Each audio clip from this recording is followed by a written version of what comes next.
what's up, everybody? Welcome into Tom Curran's Patriots Talk podcast. Phil Perry alongside. We have been talking about how easy the Patriots' schedule is. Somehow it got even easier on Monday morning. Sunday's opponent, the Titans, they took their guy, head coach Brian Callahan, out behind the shed. That's the guy who was hired to replace Mike Vrabel. It seems like Mike Vrabel has landed on his feet, however, because everything is coming up Patriots. We have entered the meteoric rise portion of the program. I'll bring Phil in a moment. I'm just going to babble. If the Patriots were a 70s rock band, this is their moment. They got a breakthrough album rocketing up the charts. They got a heartthrob frontman on the cover of magazines. I mean, look at this album cover from the 2025 Patriots right here. That's sultry good looks. Brooding, in control, and poised. They are in the sweet spot, ladies and gentlemen. This is the feel-good 15 minutes of their VH1 Behind the Music retrospective. This is when it's all coming together for them. They're shiny, they're fun, they're new, and at the moment they have zero competition for the hot team that everyone is talking about. The Patriots should luxuriate in their newfound success. Wreck a hotel room or two, huh? The 2025 Patriots, Phil, they're in a place at the right time to take off. They're now 4-2, ought to be 5-1. They could be 6-0, and the schedule, as we've pointed out incessantly, is full of horrible opponents. Last time the Patriots were this good, they were briefly the number one seed back in 2021 in December, believe it or not, after the wind game in Buffalo. That time they had a quarterback they could win with. Now they have a quarterback that they plainly win because of, which Phil has pointed out. Their win in Buffalo. See, that's the thing. Their win in Buffalo, as opposed to that fluky wind win back in 2021, that was authentic. And it's clear the Patriots have the guy, not just their guy, Drake Maye, has evolved into the guy, which is a step above a guy, which is a step above just a guy. But the thing is, before Buffalo, Maye hadn't yet shown the ability to play a clean game against an elite team on the road and walk out with a win. He hadn't shown that the adrenaline that he was impacted by would not affect him on a big stage. But he did that. And that performance in Buffalo, coupled with the brilliant follow-up in New Orleans on Sunday, it's not fleeting. And it's really, I've said it before, I'll say it again, it's jaw-dropping when you realize that this is the same raw player that was having his throwing motion and drop-back fundamentals stripped down and reinvented from April through August of 2024. Right now, Phil, there's not a team in the league that wouldn't sign up for a decade of Drake Maye. I'm going to throw right now to Mike Vrabel on Drake Maye, and then what you've all been waiting for, Phil Perry dropping nuggets.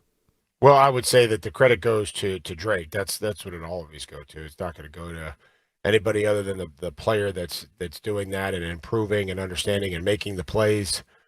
His ability to throw off platform and extend and keep his eyes downfield. You know, there were some things that we asked him to work on that Josh and Ashton asked him to work on coming out of Buffalo. I felt like he tried to do that, and then when he had to extend, have the ability to extend. But you know, I think that's when quarterbacks can feel the rush, but also see downfield and see things develop, that can be deadly. Just it's hard to defend that. Phil, thanks for your patience during the preamble. Why was Drake Maye's performance on Sunday even better than the numbers showed? Well, I think it's because two of his best throws of the day didn't even count. I mean, you had the unbelievable throw that was uncorked to Stephon Diggs down the right sideline on 3rd and long that gets wiped out because Stephon Diggs is resting his hand on the shoulder pads of the defensive back in coverage. Did not look like a push-off to me. I don't think it was a pass interference call. Be that as it may, as you like to say. He comes right back on a 3rd and forever now and throws again down the right sideline, takes a hit as he does so, and drops another pass into the bucket for Mac Hollins that goes off his hands and lands out of bounds. But that might have been his best throw of the day. So when you look at the stats, that tells you one thing. That tells you he had a good game. You can see his touchdowns and look at those alone and say, boy, that's a big game hunter at quarterback. All 3 of his touchdown passes travel at least 20 yards beyond the line of scrimmage. Those are those X plays. that Mike Vrabel's looking for, those explosive shots. It's really hard to string drives together where you got to run 15, 16, 17 plays to get all the way down the field and in the end zone. You don't have to do that with Drake Maye.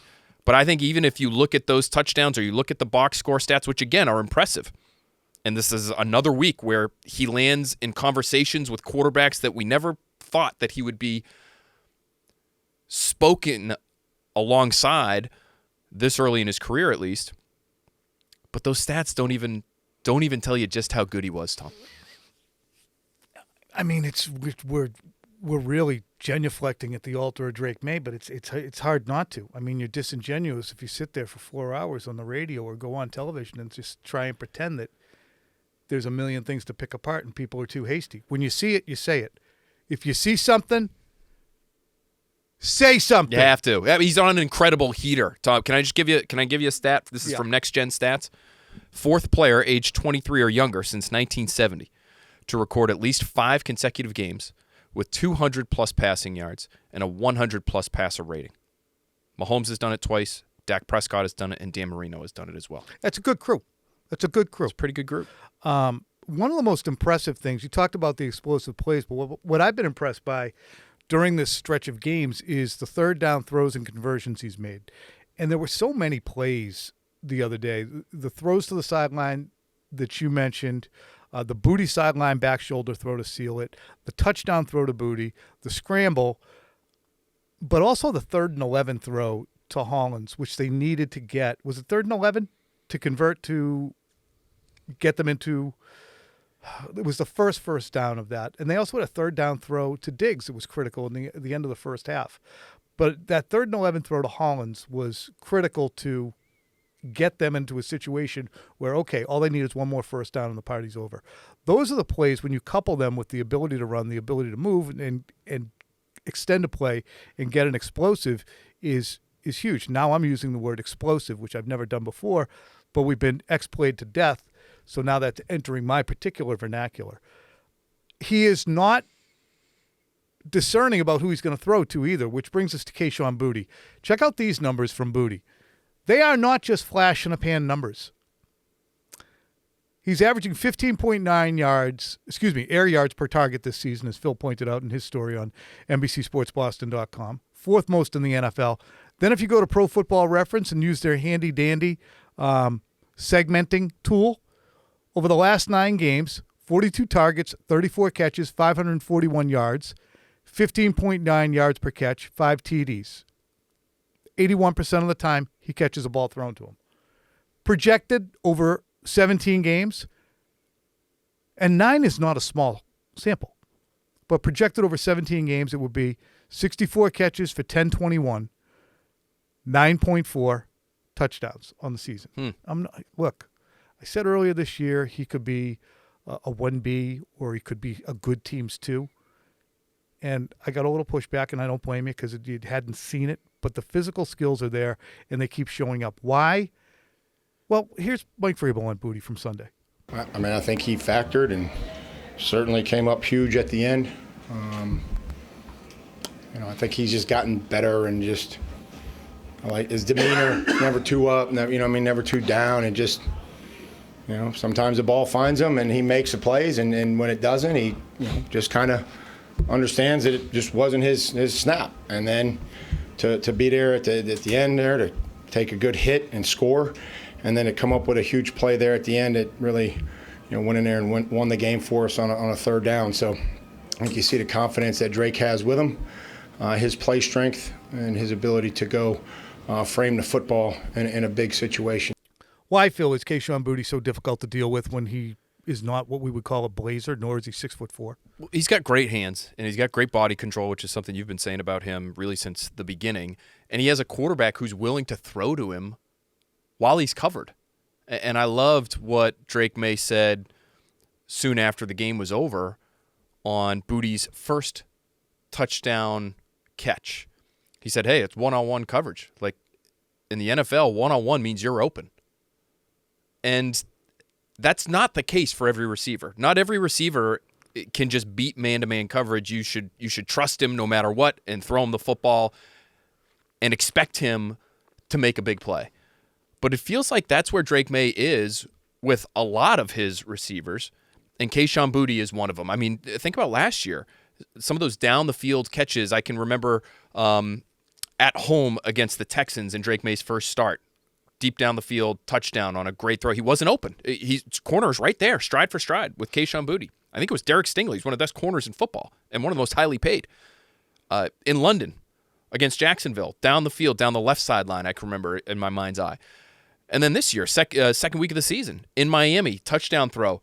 There's a defender all over him. And Drake Maye puts it in the perfect spot, and he's able to reel it in. So there's real trust there. We've been talking all season about, or especially these last 2-3 weeks, about the chemistry that Drake Maye has with Stephon Diggs. I think it's just part of Drake Maye's wiring is to trust the people that are on the field with him and allow them to go make plays. And he has that gunslinger mindset. Hey, that guy's covered, but it is one-on-one. Let me try to zip it over this guy's helmet for a touchdown, which he did on the first touchdown throw to Kayshon Boutte in man-to-man coverage.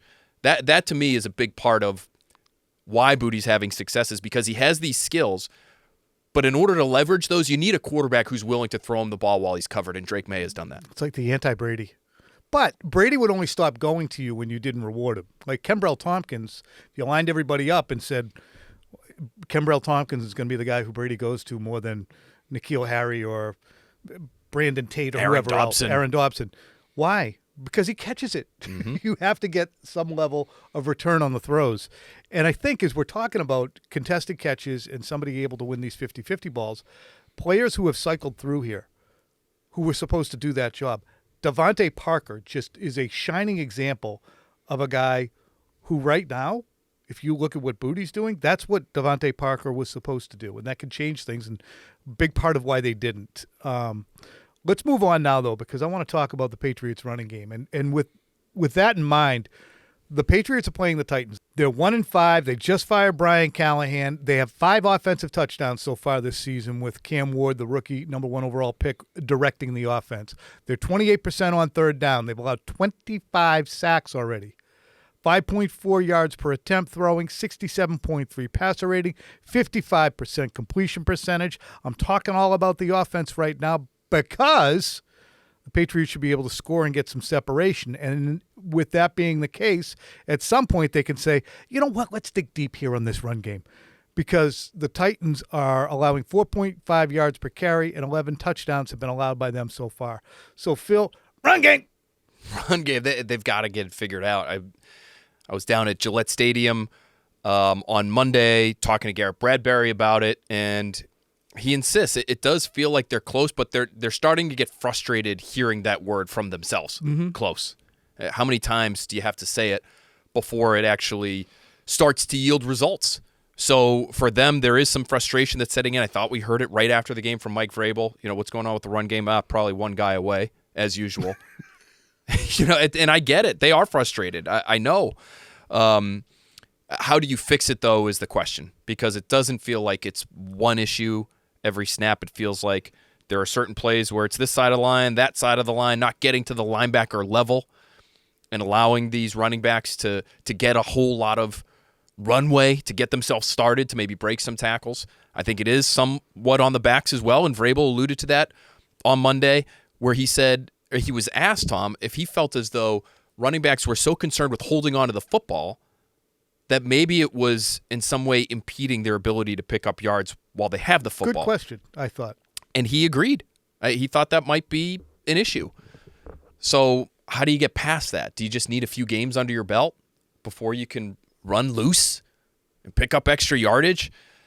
It's not a great place to be. You're lucky if you're the Patriots that the quarterback's been as good as he's been, because you don't want to long-term have everything on his shoulders week after week after week, especially when you get later in the season, it gets a little colder, and you're going to be seeing some good teams. If you hope to be a playoff team, you want to be able to run the football against the Bills, against the Ravens late in the year when you're going to be playing in cold weather. Isn't it wild to consider the Patriots are operating with 2 running backs right now when you kind of imagine that the woods are full of running backs? You could just walk in there, pick one off a tree, bring it back, and have a 5'11", 220-pound guy just running around. They don't even have a third down back right now. And at the beginning of the season, I was like, well, you can have Henderson apprentice in that role. And now Henderson, I think, the longer it goes, the harder it gets for a guy to sometimes have his skill set unveiled. They're trying to solve a lot of things with the running game all at once. So it's not as if we're just trying to get this guy untracked. They're trying to get the whole thing untracked, which slows the progress of both backs, I think. And I do think it's something that they're going to have to really look at if it continues, which it likely will, to be one of those things that's a C at best all season long, because right now it's a D. I asked Vrabel about the end of the game. We talked about this on the Aftermath pod, those first down runs, under center, first down, late in the game. I know you're trying to melt some clock, but you're also trying to stay on the field so you can melt some clock. And 3 of their last 4 runs on first down, all under center, went for negative yardage. And so I asked Vrabel about it, and he said, no, it didn't sound like he was against those play calls. I asked if they maybe should be doing something a little bit more creative. And he didn't think that was necessarily all that fair of a question. That's fine for him to feel that way. They have done a number of different types of runs over the course of the season. I just thought in that moment, boy, the Saints were really teeing off on you, and you just continue to slam it into the middle of the line. His explanation was, well, we don't want to go sideways and maybe go backwards. But, Tom, they're going backwards on the downhill runs. Right. So what's the explanation there? Asked a few people. It was not what you and I theorized it could be. We weren't saying for sure this was it. But we've covered Bill Belichick teams in the past where they say to themselves, hey, we got to get this solved. Let's run this stuff right now and get it figured. Let's prove to ourselves we can do it against real competition. And I thought at the time with Bill Belichick, at times there was merit in that. I like that idea. I don't hate it either. You're not getting a great look in practice. How often are these guys really tackling in practice these days? So how are you supposed to work on this stuff? But I was told, nope, not the case. They're just trying to win the game. I think they liked those play calls. I think they're trying to be a no-frills run game in order to get it started. And unfortunately for them, they're going backwards. So I don't know what you do now. Well, it's clear, and I'm sure Mike has realized this as he looks at his roster, there is no Derrick Henry on his team. But they're calling plays like they have Derrick Henry on their team. And there's a mindset there like they have Derrick Henry on their team. They also don't have Ryan Tannehill or Marcus Mariota under center. They have a better player than that. Is there a way to incorporate him? Now, you don't want to put too much on him, but, is there some read option? Again, that's puts you in a situation where, okay, we might lose 4 here, and we're also going to open the opportunity for Drake to get hit. But, design quarterback runs, try and screw them up in personnel if they think you're going to run. Because I think what I've gathered from Mike so far, between him and Stretch, the mindset is we're just trying to get to the end of the game. When we got the lead and it's under 6 or 7 minutes, we're trying to get to the end of the game here. We're going to be a no-frills team. Get out, get the win, get the hell out. I think he is conservative in that vein. I think Mike is more conservative than Josh McDaniels. Probably the same way Bill tended to be too, until he got Brady and realized how explosive he could be. But it's going to be hard for them to go through the next 11 games with 2 backs, one of whom has a tremendous fumbling issue. All right, we're going to take a break. We'll be back in just a minute to talk about some of the guys we may be overlooking in our Drake-Maye genuflection phase. All right, that's Mike Vrabel from the Greg Hill Show on Monday with his commentary on the officiating. It was amusing, comical, to borrow a phrase. But we have been very Maye-centric, as we should be when you have a quarterback. Talk about it all the time. It's vital. But let's run through some of the guys who should get a little more credit than we've actually had time to give in this 3-game win streak. And start at the top with Mike Vrabel as a head coach. We're talking about Drake-Maye in the MVP race. Would Mike Vrabel, he fits the profile, taking over an ass team, turning it into not ass, Mike Vrabel so far? I think you were getting at, should he be in the Coach of the Year discussion? I was. The Coy. And how could he not be? Who was expecting the Patriots to be a winning football team this year, even if many expected them to be improved, and many believed that this schedule was soft before the season began. And so people like you and I thought they could be in that 9-win range, and maybe even in the playoff hunt with those 9 wins.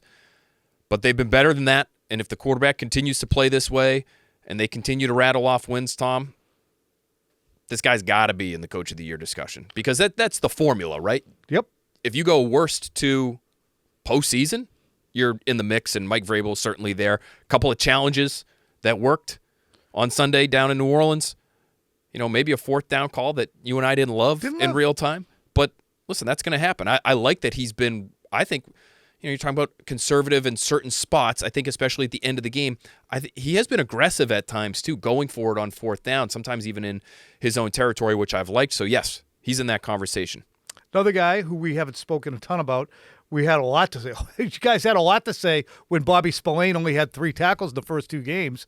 Well, now, since then, he's got 25 and 9, 34, 45 tackles in 4 games. Okay? Bobby Spillane, impact maker. And one of the key plays of the year, forcing a fumble in Buffalo and helping the Patriots win the turnover battle that night and helping them get a season-defining, at least to this point, kind of win. He's been out there all the time. He's durable. Seems as though he's pretty smart, Tom. They're in the top 10 in points allowed so far. They seem like they're a relatively good communication unit, and I give him a lot of credit for that. So, yeah, let's put him on the underrated crew. Christian Ellis. He was a guy who, yesterday, we actually spent some time talking about, hey, you know what? Maybe he had the best game among the linebackers. And the linebackers were not guys we were talking about who had terrific games so far. He has 41 tackles so far on the season. Same deal.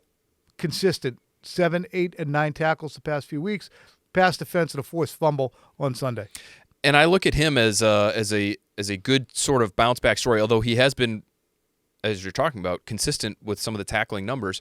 It does feel as though they've been tinkering at that position. We've seen alongside Robert Spillane, who feels like the staple there, you've seen some Jack Gibbons, you've seen some Marte Mapu. Sometimes they'll have 3 linebackers out there, so it doesn't necessarily mean Ellis is off if one of those other guys is on. But Ellis, I think, was inconsistent enough at the very start of the season that they were kind of messing around at that position. And the fact that he plays as well as he does, another guy with a key forced fumble down there in New Orleans, it feels as though he's kind of staked his claim to that number 2 inside linebacker spot. Let's roll a couple of secondary players in here together. Marcus Jones, a captain, 2 touchdowns a couple weeks ago, and Craig Woodson, the rookie safety. Marcus Jones has been one of their best players, period, I think, Tom, on either side of the ball. 3 pass breakups and a sack yesterday, or excuse me, on Sunday against the Saints. Important sack, too. I mean, he's ending drives. He's like the stopper. I don't know what else to say about him. Special teams and defense. I was making fun of you, even though I like Marcus Jones. And I remember sitting in the studio when they drafted Marcus Jones saying, hey, that's a heck of a pick in 2022. But I was giving you a little bit of a hard time because you just threw it out there. One of the best slot corners in the league early in the season. I said, ooh, I might pump the brakes there. I think I was taking a Bill. Bill had said that at some point, and I just was. Well, he's making you look good. Whatever sparked that discussion, he is making you look good because I can't imagine there are a ton of slot corners who are playing better than him right now. And Woodson, ton of time on the field. He's always out there. And how many times have we looked at him and said, boy, what a mistake that was, right? I feel like at that safety position, it's almost like offensive line. If you're not talking about him, that's a good thing. And so for him, way to be. 4th-round pick, rookie. He's out there every single snap, it feels like, and does not seem to be on the scene for any of these explosive plays that have really hurt the Patriots. Poor Kyle Duggar wandered out there for 2 minutes yesterday and zing-zang. Gonzalez, Barmore, Landry, and Zach Kerr, and then we're going to flip to offense before we get to sound check. Sound check, a new feature. I hope you guys are going to like it. Like that. I want to start with Kerr because as an emergency defensive coordinator. At EDC. An EDC. That to me is hard enough. But to have your team, and I know the competition is what it is, and I know some of the advanced numbers have not been good. I believe the Patriots were 27th in the league in success rate going into that game against the Saints. But the points, Tom, are the points. I mean, the Saints got inside the Patriots' 40-yard line 5 times. On Sunday, they scored 1 touchdown. It's a bend but break kind of bend but don't break, Don't break kind of feel for them. I think you'll take that if you're Mike Vrabel with all the shakeup. You don't have your number 1 corner for a month. You don't have your DC that you hired to be the guy to lead your defense. So I give Zach Kerr a lot of credit. Will Campbell, and I mentioned Landry too. He's so small. When you see him on the field, you see him in the locker room, he's not a small fella. But when you see him on the field, he looks like he could be running back sized.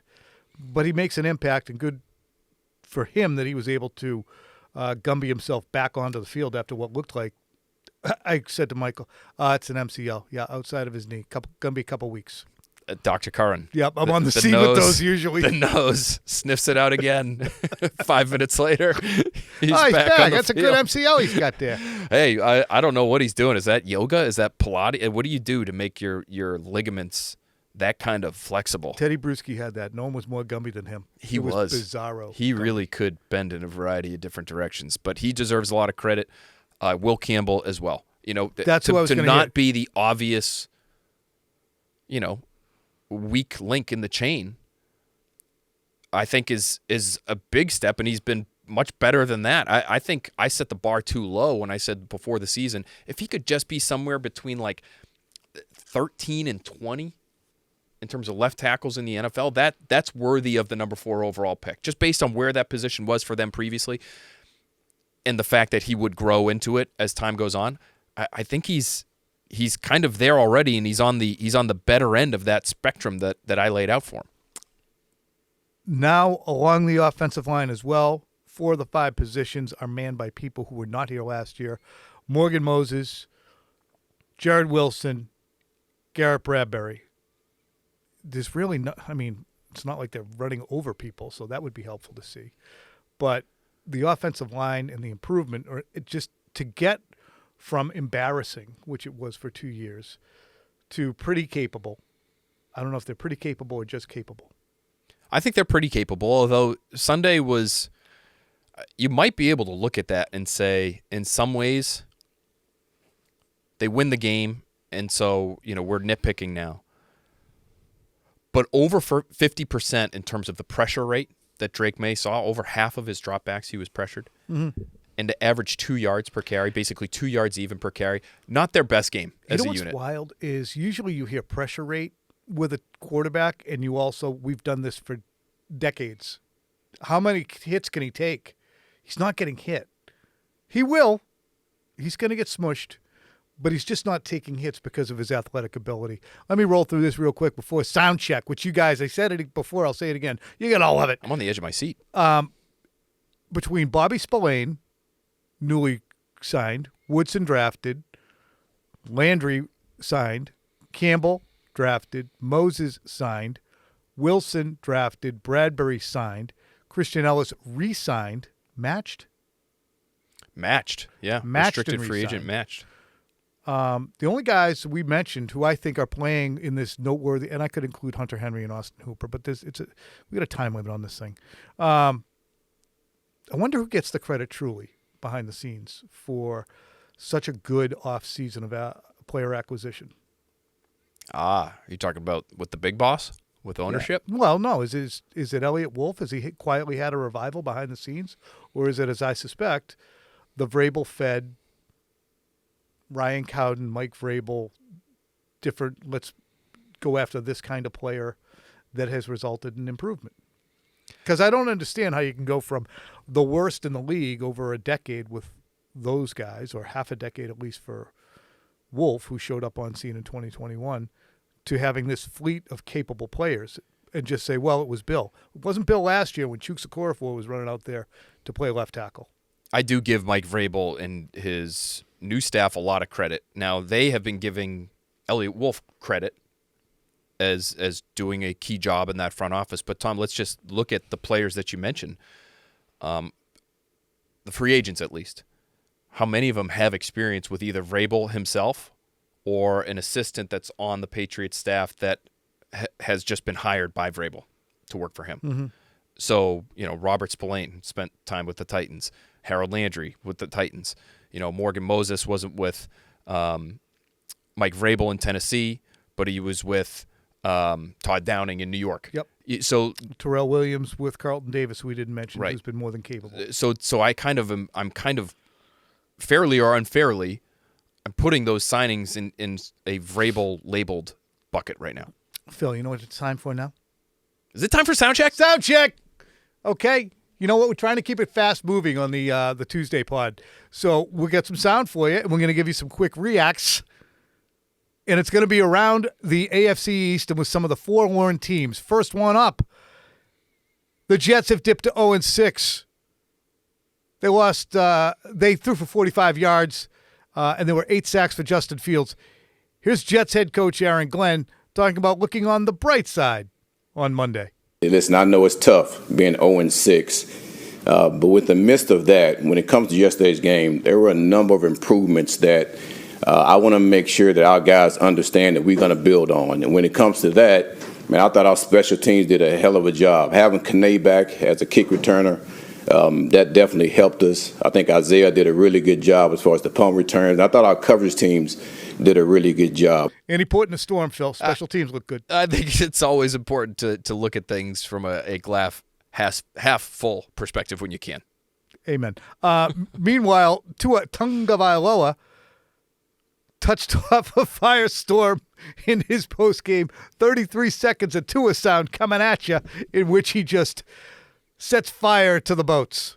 Well, I think it starts with the leadership in helping articulate that for the guys, and then what we're expecting out of the guys, right? We're expecting this. Are we getting that? Are we not getting that? We have guys showing up to player-only meetings late, guys not showing up to player-only meet. There's a lot that goes into that. Do we have to make this mandatory? Do we not have to make this mandatory? So it's a lot of things of that nature. And here's head coach Mike McDaniel, who opted for capri pants on Sunday as he stood at the podium. Capri pants, talking about getting his football right. Yeah, I think it's pretty simple. That sucks. You know, the way you can make it suck more? Like, I think I'm not worried about the team staying together. I'm worried about us getting our football right. Those opponents, the Patriots have 3 games combined against those clubs, Phil. More good news for And the Patriots. They closed the season with those 2 teams. It's all coming up Patriots. It really is. Meanwhile, as I mentioned before, Brian Callahan out in Tennessee. This might have been a portion of the reason it was difficult for him to maintain his job Monday morning. Commentary that wasn't that explosive about Cam Ward, but it being 2025, people said, wait a minute, is he getting thrown under the bus? We felt good coming into the game. And to not be able to perform well on offense and not be able to score any points and lose a game is disappointing. You know, we all got to be better. Cam's a part of that too. Cam's got to play better football as well. And we got to coach better. We got to play better, all those things. It's not all just him, but he is a part of it. And we'd like to be able to start seeing some more good football being played, and we got to do a better job. That didn't seem that inflammatory. No, not at all. I hope that's not the reason why. I hope that's not the impetus for the decision there. Not that I know Brian Callahan from Adam, but that would be a little weak, wouldn't it? You got a little bit more time to get to know him now. He's got an open slate. Mike Vrabel heading back to Tennessee this week. Got to be feeling his oats. Cat that swallowed the canary. Is it swallowed or ate? Ate. Swallowed. Be that as it may. Here's Mike Vrabel talking about Titans week. This is going to be probably a lot to be said about this, and I think would file under the category of, you know, is it interesting or important? And I would probably say this would be very interesting, but in the end, not very important to our preparation or what we need to continue to try to do to improve as a team. But having spent, 6 years there or 7 years there, I mean, it's, I think it'll be nice to see some people that I haven't seen in a few years that helped us win, players and staff. But we've got a huge job here to do as we prepare for them. I know Mike pretty well. Not day in, day out talking on the phone, but over the span of 22 years. And he will quietly revel, not in the firing of Brian Callahan, not in the travails of a franchise and the players, but he'll be pretty happy that the people who made the decisions to make sure that he had to uproot his family, spend a year out of football, and go to Cleveland are looking at a team right now that isn't as good as it was. Now, Mike did high-road it in one of his conversations, I think it was EEI, and say, we didn't win enough. It's the right thing to say, I think. Wasn't kicking rocks over it, but he's going to have to feel kind of, okay, you wanted to move on. How's it coming? I think that would be human nature, and probably not just for Vrabel. There are a number of different guys on this Patriots staff now that worked in Tennessee. So They do feel like a group to me that's so invested in what's going on right now. They're going to spend a lot of time in that. But like I said, any person in those shoes probably be feeling an ounce of that you're describing. All right. Finally, from a coach having the time of his life to one wondering why he wants to end his coaching life in this situation. Here is Bill Belichick with a probing question posed to him on Monday. Last game was 28-3 after the first quarter, people clearing out after halftime. Statistically, UNC has gone from a perennial bowl contender to statistically one of the worst teams in college football right now. And people in this building are upset, fans are upset. The people that brought you here stuck their necks out to bring you here. I mean, can you acknowledge, you're telling me that you believe this process is working? Yeah, 100%. Yeah, absolutely. Yeah, it's a learning curve. We're all in it together, but we're making a lot of progress, and the process will eventually produce the results that we want to produce, like they have everywhere else I've been. So I'm very confident in that. Players are working hard. They're getting better, and we're going to continue to do that and improve. Bill whistling past the graveyard and adding in the "it will improve," as it always has everywhere I've been. Boy, does that not reek of the, what do you tell people who are hoping to see the team perform a different way? The last 20 years. Wasn't that the answer? Last 25. Last 25. How dare I? And a statement had to be released after that as well. All right, we're going to end with this statement right now. Thanks for joining us. Make sure you catch the next Pats podcast. We will be back with you again on Thursday with another one of these pods. And, of course, Quick Slants will be with you on Thursday. I think we're going to have either Harold Landry or Mac Hollins for irrelevant questions. Those will be keepers. Until then, keep yourself out of the rain.